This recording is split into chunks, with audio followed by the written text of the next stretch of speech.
So creating exceptional real estate experiences for our agents, our customers, and our communities through the passionate delivery of truly remarkable service is our mission. But changing lives is what we do. Hey everybody, and welcome to the Distinctive Property Show, episode 27. What's your number? By now, business planning season, chaos, it's happened, right?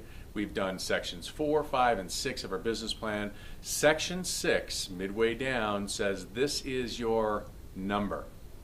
The number of conversations you have to have each and every day. These are two-way conversations, each and every day to meet the goal that you've set and the number of transactions, gross commission income, etc. So, here's my question. Now what? Now what? I've got this number, and now what? I know that this is going to sound strange, but here's the reality. Did you know that you were in sales? Did you know that you were a salesperson? I know it doesn't make a whole lot of sense, but many don't see themselves, many people in the industry don't see themselves as being in sales. And, based on that, you really is no wonder that so many people fail in the industry, right? We talked about it before. 87% of real estate agents don't make it. More than 90% of businesses don't make it. And you all are both. You're a real estate agent, but hey, by the way, you're an independent contractor. You own and operate your own business. It's the double whammy, right? Pick whichever one, 90 or 87. The reality is, I don't know about you, I want to be part of the 10% that make it. I want to be part of the 13% that make it. Oh, wait, hold on. That's not 13% that make it and have a life worth living. That's just 13% of the people that are still in the business. I want to be the 5% that are actually generating all the revenues. How about you? Right? So let's talk about that number. I speak to people every single day, and I hear so much about lead sources. It kind of cracks me up, right? They're always saying, oh, what's a great lead source, and what about this? I'm going to do online, I'm going to do farming. And my first question to everyone, where are you at with your past clients and sphere of influence?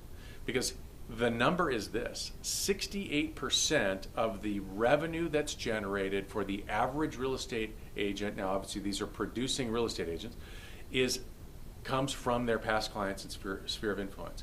68% comes from past clients and sphere of influence. Well, geez, if that's it, we got to stay in front of them, right? So what are you doing to stay in front of them? Is your past client sphere of influence plan completely buttoned up? Perfect, being executed consistently. It's a reliable system. As much of it is automated as you possibly can. Can you answer that yes? I don't know about you, but 68% of that goal that you've established comes directly from past clients and sphere of influence. I'm going to start there. I know open houses are a big part. I know that farming is a big part, and I know that online lead generation is a big part, but it's nowhere close to past clients and sphere of influence. I can remember back when I first started in the business, and for whatever reason, I was sort of bashful about going to the people that I knew first. The friends, the family, that sphere of influence. I didn't have any past clients. I worked my butt off to find clients, prospects, suspects even, that were outside my circle. And I don't know why. I think about it, but I worked so hard to find them, and then I worked even harder to bring them into my circle and make them my sphere of influence, when really all I needed to do was start with my sphere of influence to begin with. Imagine what I had done had I started there. Imagine what your business would be like if you crushed past clients and sphere of influence and everything else was just secondary, third, tertiary, whatever it is, right? So let's talk a little bit about best practice, because I know this is a big deal, and again, I get a lot of questions about this. I hear people go, oh yeah, well, I call them once every 6 months, or I send out New Panda, or whatever it is, right? There's all kinds of great programs out there.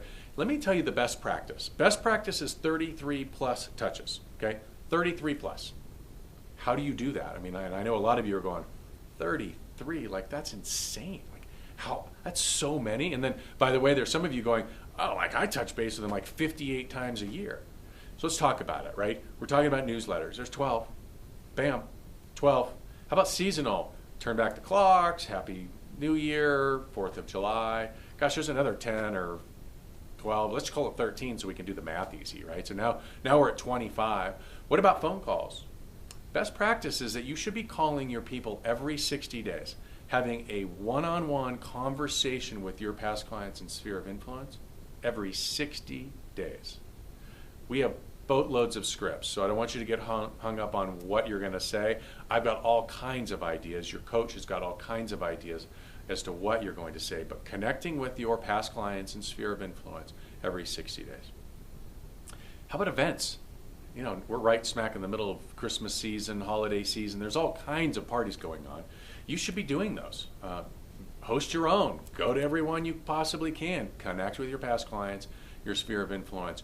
Do a Easter egg hunt. Sponsor a Santa Claus photo deal. Like, there's so many different kinds. Hey, here's one. Why don't you go to tomferry.com, go to resources, video library, and in the search bar, type in episode 24. There's a guy named Jimmy Rex. That's all he does is events. He crushes it, right? So events, calls, newsletters. How about this? How about videos? I don't know if you heard, but there's this guy, Scott something or another, Step Beyond something or another. He's not even paying attention to me. Anyway, he does video. He's our media guy. He crushes it. He's doing an amazing job. I shared Keenan's video the other day. Shout out to Keenan, because it was amazing. He'd already, within a week, had already gotten more than 2,000 views. Amazing stuff, right? So I don't know if you also knew, but IQ, your technology platform that's provided to you by Coldwell Banker, has all of this stuff built into it. So whether or not you use the IQ system, whether or not you use your own system, or whether or not you use the system that Coldwell Banker provides via CB Exchange, we don't really care, but here's the bottom line. There is no silver bullet, right? There's no way around the work. The difference between those people who are succeeding, my humble opinion, the difference between the 13% and the 87% is that the 13% are willing to do the work that the rest are not. That's it. There is no such thing as a get-rich-quick scheme. It doesn't happen. So you have to determine whether or not you're willing to do the work.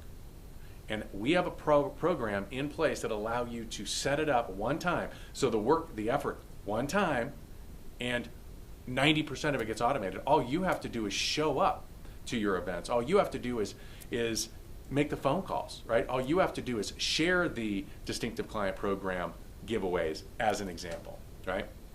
So again, part of your coaching is past client sphere of influence. So work with your coach. Make sure that the source for past clients and sphere of influence is perfect, consistent.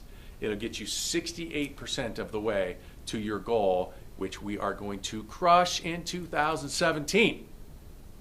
As always, I'm here for you.